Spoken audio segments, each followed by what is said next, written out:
Hello everyone, welcome back to another episode of Big Blue News. I'm Luke. I'm Aria, and we've got a lot to cover today, so let's get right into it. Our first story comes from Sasha interviewing the girl captains of the volleyball team and discussing how their season went. As the fall sports season has started, football has become a hot topic for high schools around the nation. However, other sports, including girls' sports, are also starting up. One of these sports is volleyball. Two of Swampscott's volleyball captains are feeling hopeful for this season.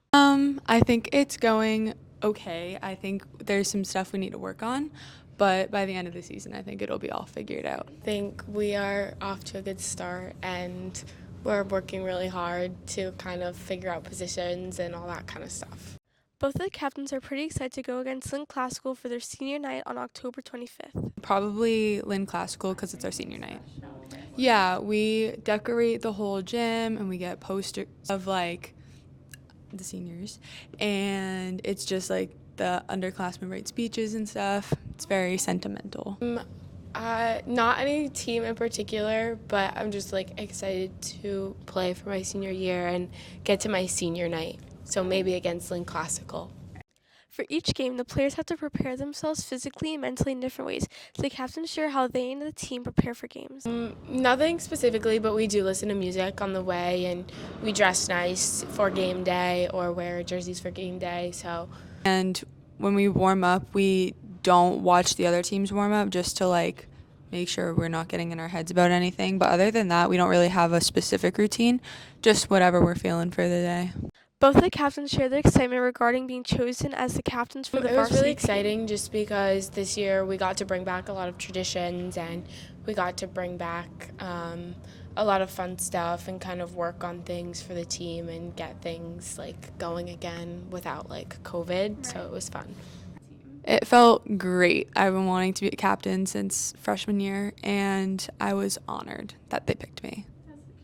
Both of the captains share their advice to the girls on the freshman team. The captains are excited to see their progress throughout their high school experience. Just keep working and don't get discouraged if you make the JV team your sophomore and junior year. Like, you'll get there eventually. Do camps and stuff and club, and like if you really want to be good, like you'll get there.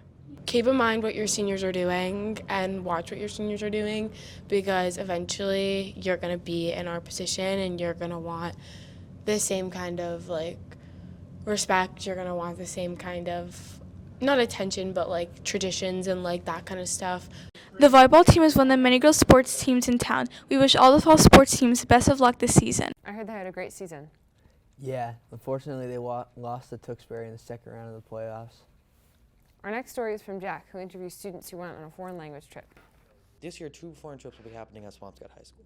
One going to Quebec in March and one going to Spain in April. We interviewed both teachers planning the trips, and we learned about some of the activities they plan for their students and some of their favorite experiences from past trips.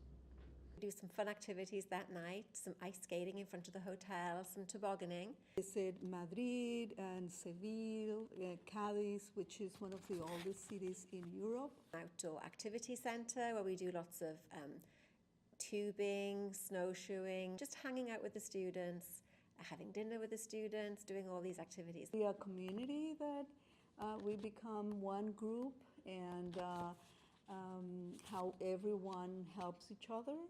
We also interviewed some students who went on last year's trip, and we asked them how their trip was and some of their favorite experiences too. A little nerve-wracking at first, being alone from my parents for so long. Really cool.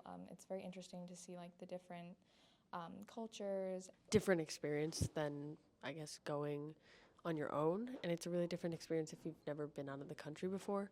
You know, trying new food, because I'm a picky eater, and it was like really fun for me. And Being with other people, it's a whole different experience going with kids your age and just like kids in your school.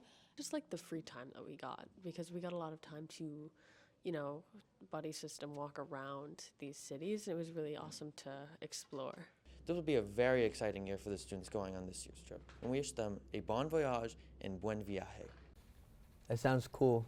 Have you ever been out of the country? I went once when I was younger, but I think this trip would be fun to go on. Yeah. Our last story is from Franklin, who tells us about the parking situation at our own high school. At the beginning of the school year, the Swampscott High School released a video explaining how they wanted traffic drop-off and pickup to work. We're here today to walk you through the traffic pattern here at the high school for morning drop-off and also afternoon pickup.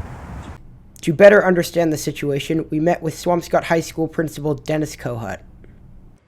What inspired it really was my observations and seeing that the paint on the parking lot had faded. When students were being dropped off, it was really difficult to see what the expectations are for drivers. But not everyone has been following the change.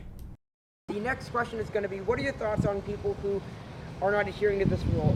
Although it may seem like it saves time, I think ultimately it's just going to take more time later on in the morning. So you may think you're saving time, but ultimately that may lead to some congestion in the teacher lot. At the other end of the student parking lot way down there, there is a gate, and it would, if open, allow students to have 2 points of exit out of the building. Why is that currently not being opened at the end of the day? That's a great question. It was an agreement that was made with the folks who live in the neighborhood back that way, the Greenway, that gate would not be opened, but I don't know if that's for sure. But in the event of an emergency, it's another way to get out of the building or out of the parking lot. It's just a faster way to get out. So I don't know the exact reason why, but it is something that I'm working on for sure. Do you get dropped off at school? Yeah, I get dropped off at school like every day, and it's really slow. It's kind of annoying, and everyone doesn't pull up all the way. Yeah. Well, that's all the time we have today. Hit that bell icon. Make sure to like and subscribe. See you next time. Bye. Bye.